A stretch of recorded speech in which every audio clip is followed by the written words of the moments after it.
بسم اللہ الرحمن الرحیم۔ بہت دنوں سے یہ بات میں محسوس کر رہا تھا کہ جس لوگ نیکی کرتے ہیں مگر اس کو ضائع کر دیتے ہیں، عبادت کرتے ہیں یا تو اس کے درجات کو اپنی حرکتوں سے کم کر دیتے ہیں یا زائل کر دیتے ہیں۔ بالکل اسی طرح خیرات، زکوٰۃ و صدقات بھی ہے۔ لوگ نیت تو ہے دینے کی مگر جس انداز میں دینا چاہیے وہ صحیح طریقے سے نہ دے رہے ہیں اور نہ وہ صحیح طریقے سے پہنچ پا رہا ہے، اور جو ثواب کا مستحق تھے لوگ، جو ان کو جو پیسہ وہ اپنی محنت کی کمائی کا دے رہے ہیں تاکہ ان کو اس کا اجر ملے، صدقہ جاریہ بنے، وہ بننے کے بجائے وہ زائل ہو رہی ہے۔ ہر عبادت کا ایک روح ہوتی ہے، اور بالکل اسی طرح صدقہ، خیرات و زکوٰۃ کو بھی اسی روح کے ساتھ دینا چاہیے، جس کے واضح طریقے قرآن پاک میں بنیادی پرنسپلز دے دیے گئے ہیں اور حضور اکرم صلی اللہ علیہ وسلم سے جامع حدیث ہیں کہ صدقہ، خیرات اور زکوٰۃ کن لوگوں کو دینا چاہیے اور کس طرح دینا چاہیے۔ ہم نے صرف صدقہ خیرات ہم دینے کے بجائے ہم اپنے معاشرے میں بھکاری اور بھیک کو پروموٹ کر رہے ہیں، گداگری کو پروموٹ کر رہے ہیں۔ خدا را آپ اس چیز کو پروموٹ کرنے کے بجائے اپنے لیے اجر اور اپنے لیے ثواب بنائیں۔ ہمارے معاشرے میں بھیکاری اور بھیک ڈے بائی ڈے رائج ہوتی جا رہی ہے۔ ظاہر سی بات ہے، جب ایک انسان کو بیٹھے بٹھائے ڈیلی کے 1000-1500 روپے مفت میں مل جائیں گے کام کیے بغیر، تو اسے کام کرنے کی کیا ضرورت ہے؟ آپ جائیں قبرستانوں کے پاس، دیکھیں کہ کس طرح لوگ وہاں پہ جمع ہوئے ہیں۔ آپ مزاروں کے پاس جا کر دیکھیں کہ کس طرح لوگ ہاتھ پاؤں سے سالم صحت مند لوگ وہاں پہ جمع ہو کر بھیک مانگ رہے ہیں، کس طرح لوگ اور دوسری جگہوں پہ بھیک مانگ رہے ہیں۔ مطلب یہ ایک بھیک مافیا بن چکا ہے۔ اور خاص کر آپ یقین کریں کہ میرے ایک صاحب سے بات ہوئی تھی، انہوں نے کہا عدنان بھائی میں قسم کھا کر کہتا ہوں کہ ان کی دکان تھی، کہنے میں نے خود دیکھا ہے کہ لوگ صبح کو گاڑیوں میں چھوڑ کر جاتے ہیں چوراہوں پہ اور چورنگیوں پہ، اور شام کو آ کر انہیں دوبارہ گاڑیوں سے کلٹ کر لیا جاتا ہے۔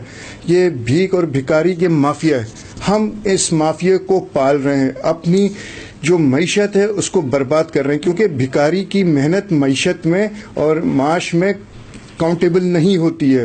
اور اسی طرح آپ کا جو پیسہ ہے وہ ان مافیا اور کلچر اس لابی پہ خرچ ہو رہا ہے۔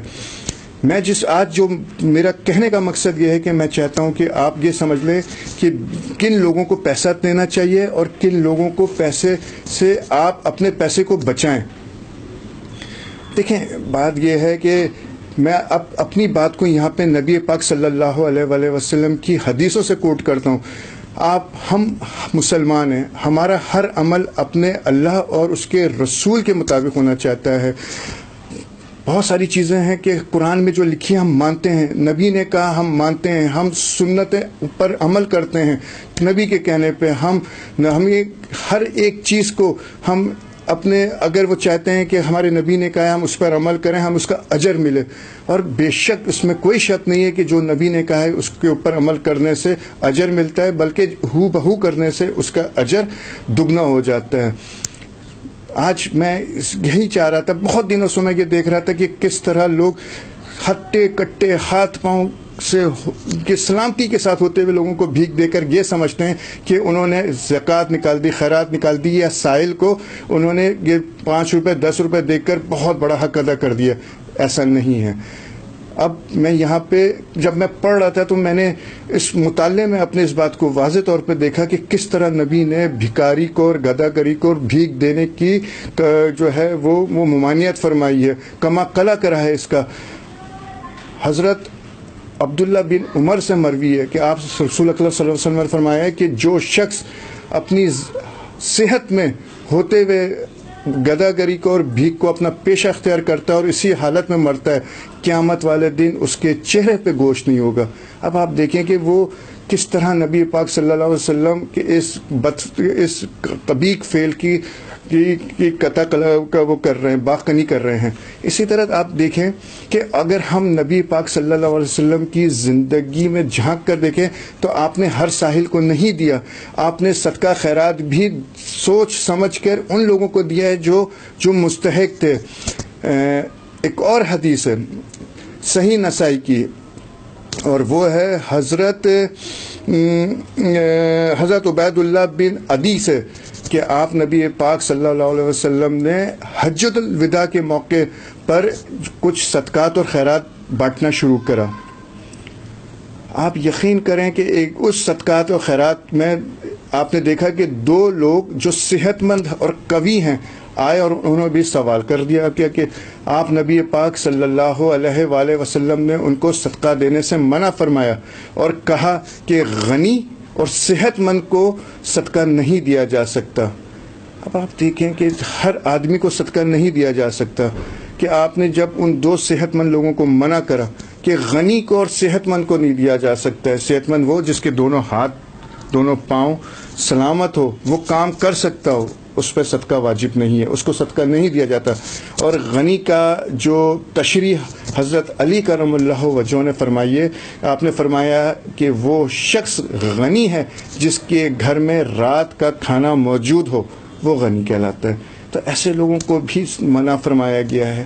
ہمارے ہاں ہم یہ دیکھتے ہیں کہ ہم بھکاریوں کو دے رہے ہیں جو بھیک مانگ رہے ہیں. اچھا مسئلہ یہ ہوتا ہے کہ ہمارے معاشرے میں زیادہ تر وہ طبقہ ہے، خاص کر شہری علاقوں میں، جو نوکری پیشہ ہوتا ہے، اس کا ایک بجٹ ہوتا ہے، وہ اپنے بجٹ میں سے ایک اماؤنٹ نکالتا ہے جو صدقے اور خیرات کی ہوتی ہے.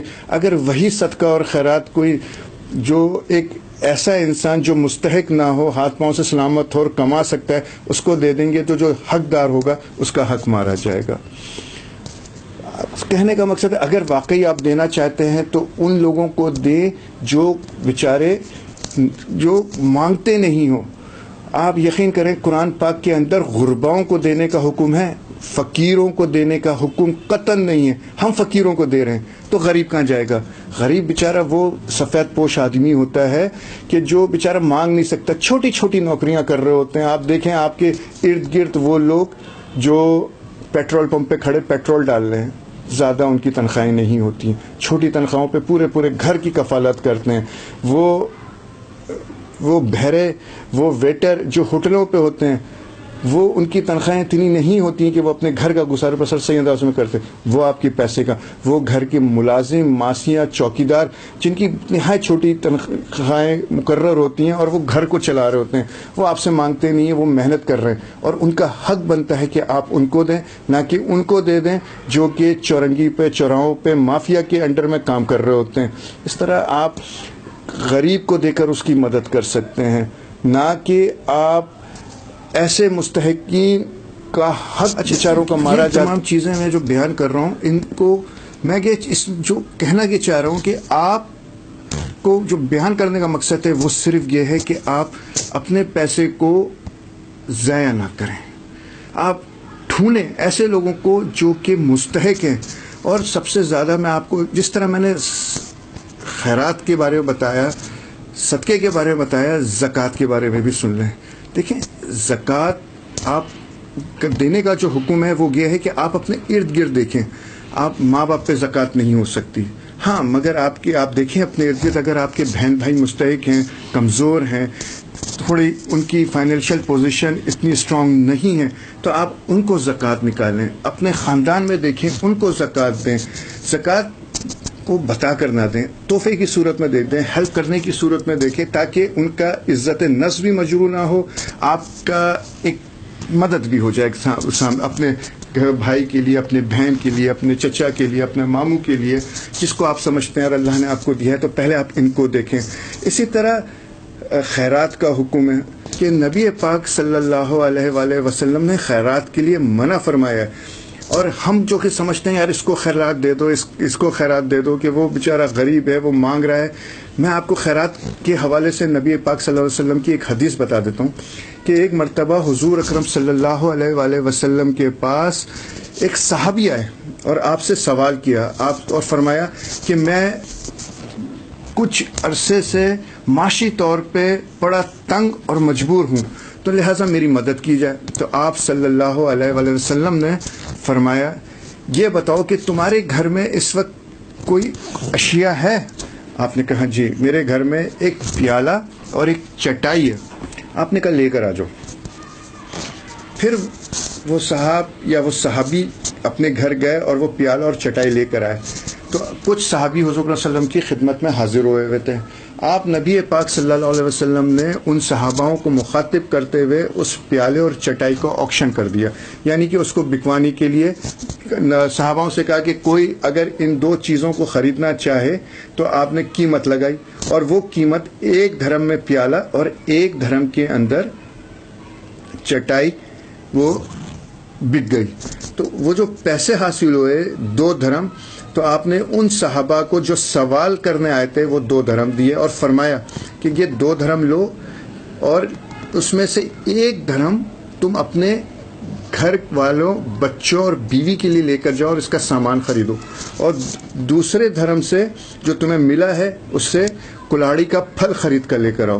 تو ان صحابہ نے ویسے ہی کیا جو نبی پاک صلی اللہ علیہ وسلم نے فرمایا تھا کہ 1 درہم سے کچھ سامان جو انہوں نے خریدا اور دوسرے درہم سے کلاڑی کا پھل لے کر آیا, اور اس کے بعد لا کر نبی پاک صلی اللہ علیہ وسلم کی خدمت میں پیش کیا. آپ صلی اللہ علیہ وسلم نے اس کلاڑی کے پھل کو لکڑی سے کاٹ کر اس میں مطلب اس کو فٹ کرا, اس کو بنا کر آپ صلی اللہ علیہ وسلم نے ان صحابہ کو دیا اور کہا کہ جاؤ جنگل میں جا کر اس سے لکڑیاں کاٹو اور 15 دن سے پہلے مجھ سے نہ ملنا. تو جب 2 ہفتے گزر گئے اور آپ نے دیکھا کہ ایک دفعہ آپ گزر رہے تھے کہ 2 ہفتے میں 2-3 دن باقی تھے کہ دیکھا وہ صحابہ گزر رہے ہیں, آپ نبی پاک صلی اللہ علیہ وسلم نے آواز دے کر ان کو بلا کر مصافحہ کیا اور پوچھا کہ کیا حال ہے تمہارے. تو انہوں نے کہا یا رسول اللہ صلی اللہ علیہ وسلم میرے پاس کچھ کافی درہم جمع ہو چکے ہیں اور میرے گھر کا گزر بسر بہت اچھے سے ہو رہا ہے.